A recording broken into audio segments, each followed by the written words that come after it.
دا بوډاګانو سره به ګزاره کوي که نه بوډا ډاکټر له لاړ وایي ډاکټر صاحب زما د املا خوږېږي نو ډاکټر وایي چې دا خو ته بوډی نو ورته یې وایي دارو ورته نه لیکم باباجي عمدې خیر ډېر خوښ کې دا خوږېږي یاره ډاکټر صاحب وایي دا لاس مې م رپي وایي ګوره دا سړی بوډا شي لاسونه یې رپي دا د بوډاوالي اثر دی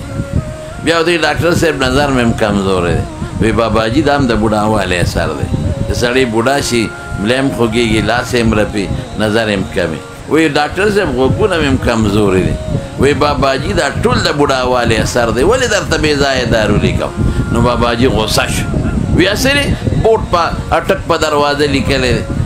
او دا شی د غاړې ته اچولی دی بوډاوالي اثر او د بوډاوالي اثر او د بوډاوالي اثر ډاکټر ورته وایي دا چې ته غوسه شوې که نه وایي دا هم د بوډاوالي اثر دی وایي نو په بوډاګانو سره خو به ګزاره کې چې حضور پاک نه فرمایي وایي چې مور پلار د کله بوډاګان شي نو سره به ګزاره کې اوف به ورته نه ولې ټول وجود د غریب کمزوري دماغ هم کمزوري